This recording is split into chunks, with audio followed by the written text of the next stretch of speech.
오늘 말씀의 제목은 광야에서 두 번째 시간 베미드바르입니다. 베미드바르라는 말은 히브리어로 광야에서라는 뜻입니다. 히브리어로 광야라는 단어가 미드바르라고 합니다. 사실 베미드바르는 민수기의 히브리어 책 이름입니다. 그러니까 우리나라는 민수기라는 책이라고 이름을 지었잖아요. 그런데 히브리 사람들을 민수기를 베미드바르라고 합니다. 광야에서 도대체 어떤 일이 있었는지 오늘 저와 함께 은혜 나누기를 소망합니다. 물론 여러 일이 있었지만 오늘 두 번째 시간, 광야에서 두 번째 시간 베미드바르, 말씀을 전하는 자 또 듣는 자 모두에게 하나님의 은혜가 있기를 소망합니다. 여러분, 기억에 남는 여행지가 있으십니까? 기억에 남는 여행지. 어디 여러분 다녀오셨습니까? 좋은 데 있으면 소개시켜 주세요. 저도 한번 꼭 가고 싶습니다. 그리고 우리가 꼭 같이 한번 가봅시다, 여러분. 좋은 데 있으면 서로 얘기해 주시고 같이 갈 수 있도록 기대해 봅시다. 또 아니면 여러분 꼭 가보고 싶은 여행지가 있으십니까? 꼭 가보고 싶은 여행지. 많이 있죠. 리스트가 있습니다. 저도 하나님께서 허락하신다면 꼭 성지순례를 꼭 한번 가보고 싶습니다. 물론 전쟁 때문에 더 어려워졌겠지만 하나님께서 허락하실 날이 분명히 있을 줄 압니다. 자, 우리가 꿈 같은 여행지 이야기를 좀 했잖아요. 제가 왜 이런 이야기를 했냐면 유대 문헌인 미시나라는 책이 있습니다. 유대인들을 가르치는 랍비들이 쓴 책들이에요. 그러니까 교훈의 책들, 그런 책들이죠. 그런데 그 책에서 이스라엘의 광야 40년을 하나님과 허니문 기간이라고 표현했다고 합니다. 허니문이요? 허니문? 광야로 허니문을 떠난다고요?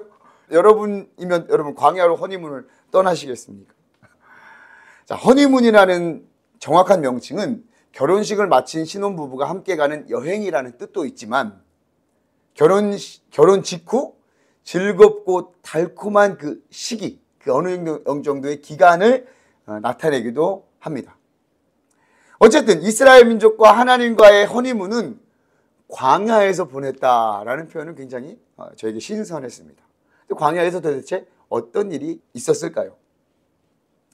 애굽을 떠난 이스라엘 민족은 시내 광야에 이르렀습니다. 오늘 본문에 출애굽기 19장 1절에 보니까 애굽 땅을 떠난 지 3개월이 되던 날 그들이 시내 광야에 도착했다고 기록하고 있습니다. 3개월이 되던 첫날인지 또 만으로 꼬박 3개월이 걸렸는지 뭐 이러한 논쟁이 있다고는 하지만 이스라엘 민족이 애굽에서 떨어진 시내 광야에 도착한 것은 분명합니다. 이제 애굽과는 거리가 점점 더 멀어지고 있습니다. 그런데 이 시내 광야, 이 시내산은 어떤 곳입니까? 모세를 부르신 그 산이 있는 곳. 모세를 부르신 그 산에 이스라엘 민족이 도착한 것입니다. 모세가 처음 하나님의 부르심에 응답하신 때를 여러분 기억하십니까? 모세는 여러 번 거절했죠. 보낼 사람을 보내라고.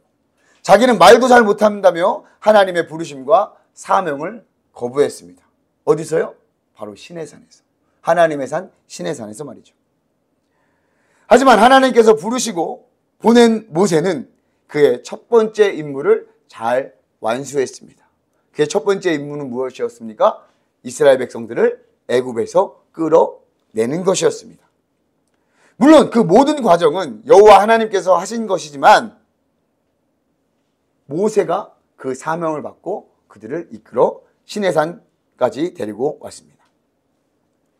모세가 시내산에 왔을 때 어떤 생각이 들었을까요? 그의 사명에 대해 부인했던 자기 모습이 떠올라서 조금 부끄럽기도 했을 것입니다. 한편으로는 자기의 첫 임무에 대해서 잘 수행한 것에 대한 자긍심을 느꼈을지도 모르겠습니다. 그런 재미있는 상상을 해보았습니다. 자, 이렇게 도착한 시내 광야에서 이스라엘 민족은 장막을 칩니다. 어느 정도 머물 것 같이 보이죠.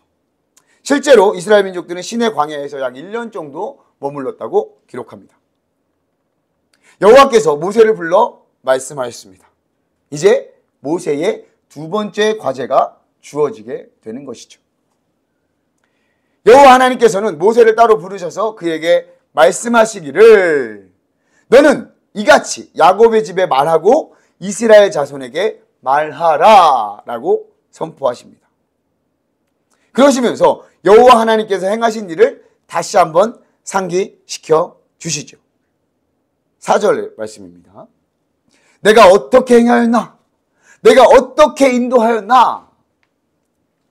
여호와 하나님께서 애굽 사람들에게 어떻게 행하셨습니까? 애굽 사람들을 심판하시고 그들이 섬기는 신들까지도 심판했습니다. 그리고 그들에게 오직 여호와 하나님이 참 하나님이다. 내가 참 하나님이다 라는 것을 선포하셨습니다. 그리고 그 선포와 기적을 이스라엘 민족은 두 눈으로 똑똑히 보았죠. 경험했죠. 이스라엘 민족을 어떻게 인도하셨습니까? 이스라엘 민족을 인도하여 광야로 이끄시며 신의 광야에 도착하기까지 독수리가 자기 새끼들을 등에 업어서 이동시키는 것 같이 그들을 인도하셨다고 하나님께서 선포하십니다. 할렐루야. 이스라엘 민족이 광야로 들어와서 신의 광야까지 어떻게 온 거라고요? 하나님께서 그들을 업어서 인도하셨다는 겁니다. 업어서. 정작 이스라엘 민족은 광야를 나오자마자 불평과 불만으로 얼마나 하나님 속을 썩게 했습니까? 그럼에도 불구하고 여호와 하나님은 그들을 업어서 신의 광야, 즉 여호와의 산 앞에 그들을 인도해 내셨다는 것입니다. 그 하나님께서 이제 모세를 통해서 그들에게 말씀해 주십니다. 모세야, 이 말을 전해라. 내가 말한 것을 전해라. 그것이 바로 모세의 두 번째 과제였던 거예요. 모세를 통해서 전한 하나님의 첫 번째 주제는 무엇이었습니까? 너희는 모든 민족 중에서 내 소유가 되겠다. 5절과 6절에서 보면 그렇게 되어 있죠. 너희는 모든 민족 중에서 내 소유가 되겠다. 온 세계가 여호와의 것이며 많은 민족을 여호와께서 주관하고 계시지만 내 소유가 된다는 것은 무엇일까요? 이것은 이스라엘 민족을 특별히 여기겠다는 것입니다. 더 소중하게 여기겠다는 여호와의 강력한 의지를 표현한 것입니다. 여호와 하나님께서는 이스라엘 민족의 소유권을 가진다는 것입니다. 소유권. 여러분, 우리가 사는 이 세상에서도 어떠한 물건의 소유주다라는 것은 그 물건의 소유주만 누릴 수 있는 매우 귀중한 또 중요한 가치를 갖고 있는 것을 의미합니다.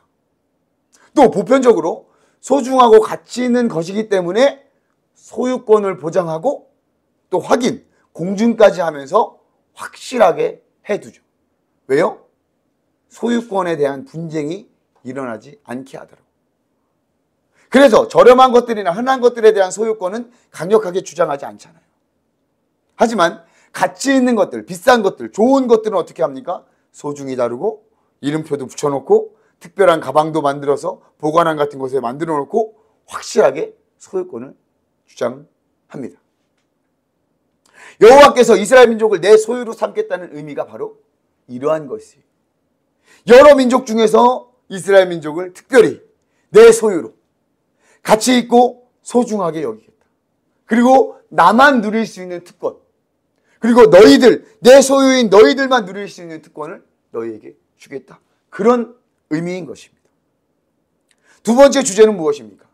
너희가 내게 대하여 제사장 나라가 된다. 아직 율법이 이스라엘 민족에 선포되기 전이기 때문에 제사장이 뭔지 모르는 상황일 거예요. 이스라엘 백성들은. 하지만 이스라엘 민족이 하나님에 대하여 제사장 나라가 된다는 것은 확실히 특별한 존재가 된다는 것을 우리는 알 수 있을 것입니다. 이후에 율법이 선포된 내용을 보면 제사장은 하나님 앞에서 특별한 일을 하죠. 제사장들은 먼저 율법에 따라 제사, 예배를 드리고 성막에 관한 물품을 관리하고 다루게 됩니다.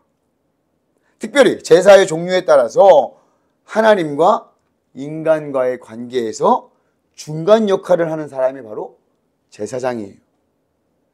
하나님께서 말씀해 주신 제사법과 율법을 따라서 죄를 지은 인간이 하나님 앞에 나아갈 수 있도록 특별히 선택된 역할이 바로 제사장입니다.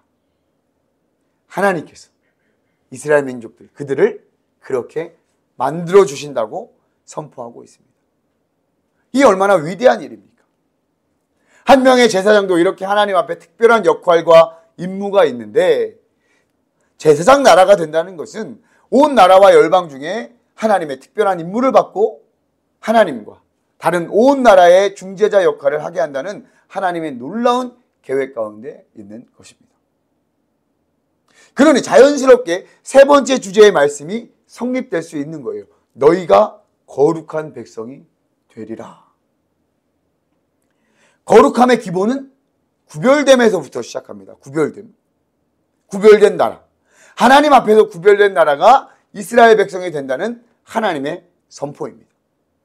이 이야기를 어떻게 하라고요? 모세를 불러서 이 말씀을 선포하시면서 이스라엘 민족에게 말하라 라는 미션을 주고 계신 것입니다. 모세는 어떻게 하면 돼요? 이 들은 말씀을 전하면 되는 거예요. 단, 조건이 있습니다.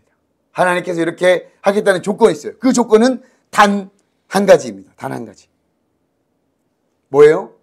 너희가 내 말을 잘 듣고 내 언약을 지키면, 내 말을 잘 듣고 내 언약을 지키면, 5절을 보세요. 5절. 세계가 다 내게 속하였나니 너희가 내 말을 잘 듣고 내 언약을 지키면. 이것이 하나님과 이스라엘 민족이 맺은 언약인 것이에요.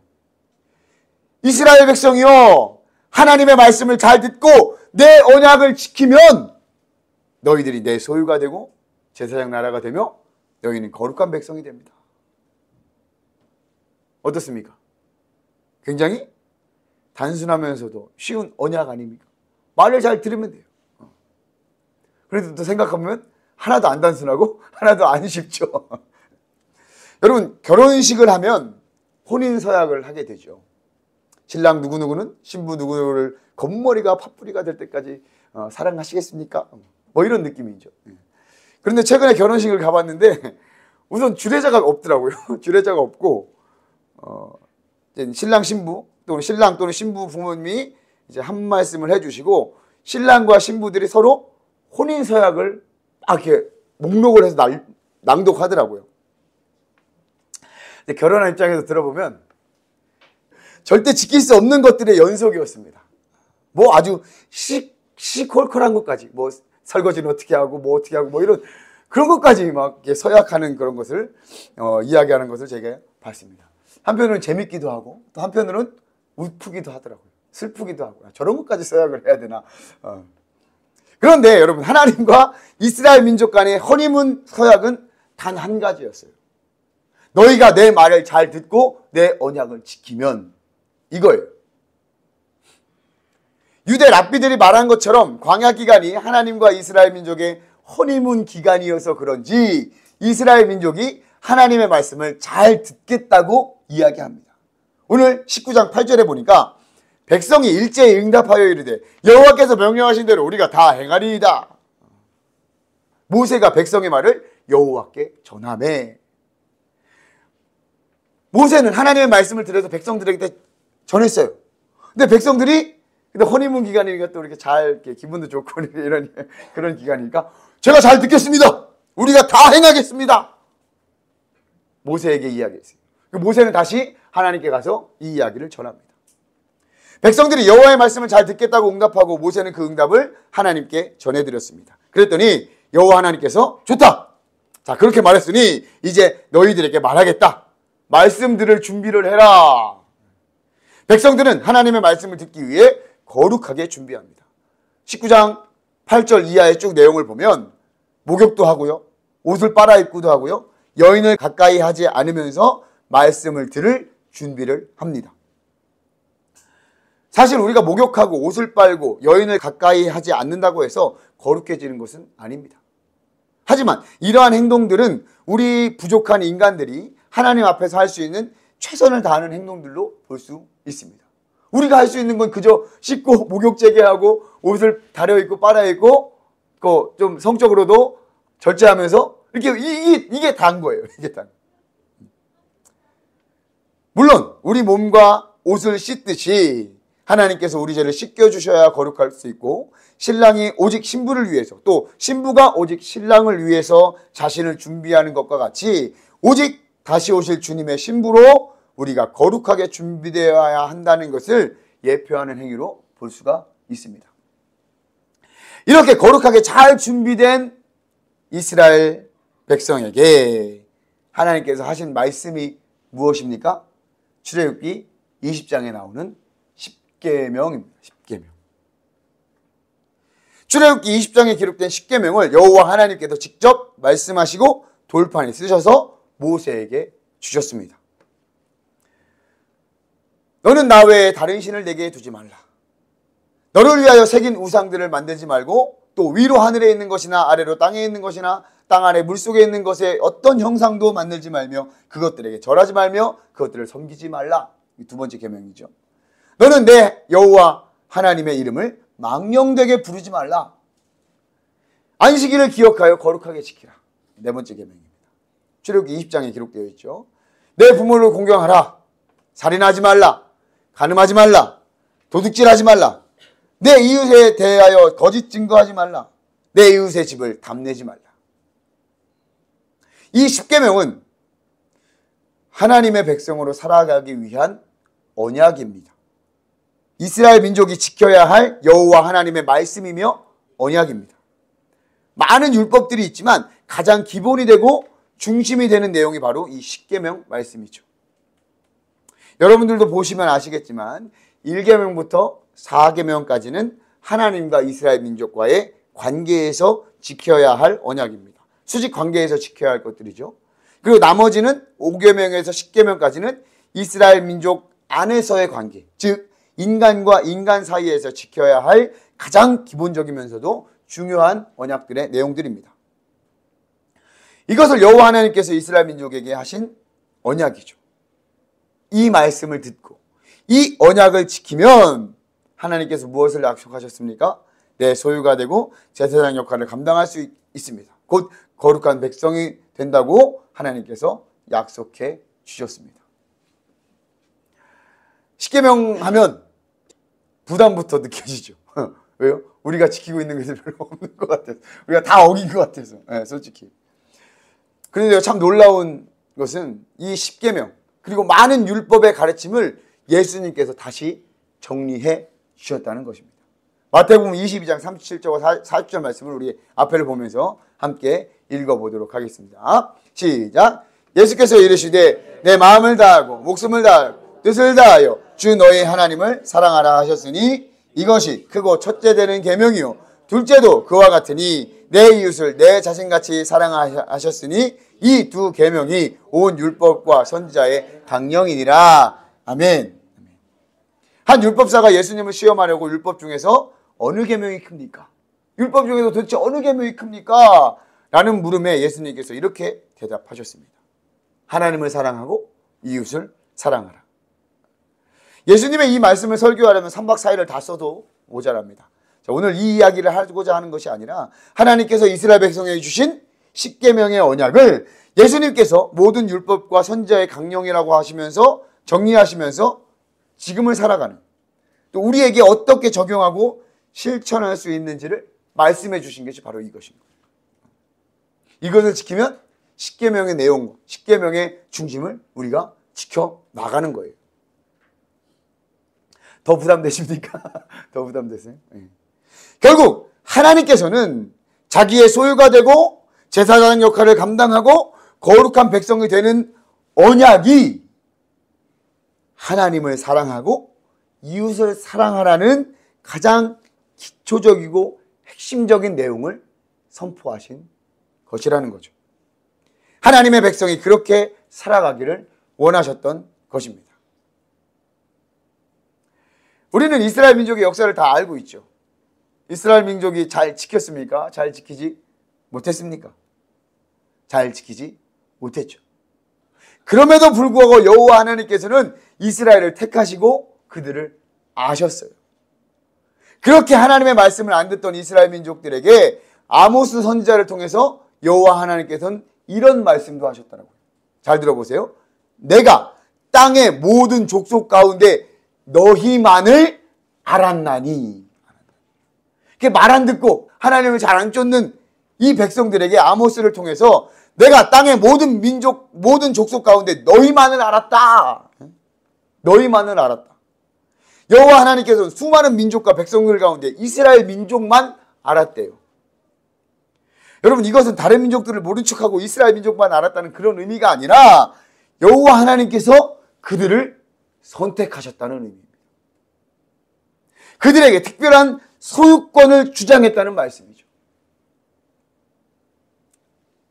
사랑하는 한명교회 성도 여러분, 여호와 하나님께서 저와 여러분들도 이와 같이 선택하시고 말씀해 주심을 믿으시기 바랍니다. 하나님께서 우리만 기억하셨다. 우리를 선택하셨다라는 거예요. 여호와 하나님께서는 이스라엘 민족을 애굽에서 이끌어내셨고 그들을 광야로 인도하셨습니다. 그리고 그들을 하나님의 산이 있는 신의 광야에 인도하시고 모세를 통해서 말씀하십니다. 너희들은 내 말을 잘 듣고 내 언약을 지켜라. 그리고 그들에게 주신 십계명의 말씀, 이렇게 소중하고 중요한 하나님의 말씀과 언약은 이스라엘 백성들이 광야에 있는 동안에 광야에서 선포하셨습니다. 그래서 이스라엘 백성들은, 이스라엘 민족들은 광야라는 말을 들으면 가슴이 뛰고 웅장해질 것입니다. 성경에서 말하는 광야가 심상치 않기 때문이죠. 이스라엘 민족들에게 광야는 하나님을 만나는 곳으로 여겨집니다. 구약 성경에서는 주로 광야에서 하나님을 만났죠. 이스라엘 민족이 광야를 40년간 보냈고요. 모세도 이스라엘 민족을 이끌기 전에 광야를 이곳저곳 다니며 준비했고 또 광야에서 40년을 보냈습니다. 다윗도 광야에서 하나님을 찾고 만났습니다.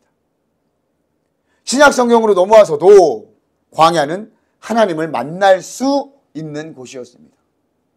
침례 요한이 그랬고요. 예수님께서도 40일간 광야에서 시험을 받으셨지만 하나님을 만났습니다. 또한 사도 바울도 아라비아 광야로 향하며 하나님을 만났다고 고백합니다. 놀랍게도 공통된 것은 광야에서 하나님의 말씀이 있다는 것입니다. 오늘 본문의 배경이 어디라고 했습니까? 신의 광야, 신의 산. 그곳에서 하나님의 말씀을 이스라엘 백성이 받았어요. 십계명을 받은 곳은 광야였습니다. 모세를 말씀으로 부르신 곳도, 다윗에게 말씀과 찬양으로 위로한 곳 모두 광야였습니다. 신약 성경에서도 보면 무리가 하나님의 말씀을 듣기 위해 광야로 향했습니다.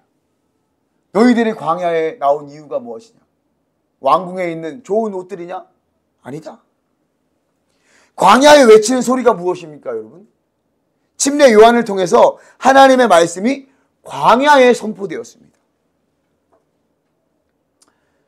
여러분, 광야가 히브리어로 미드바르라고 서두에 말씀을 드렸습니다. 그런데 이 말씀을 뜻하는 히브리 단어가 다바르라고 합니다.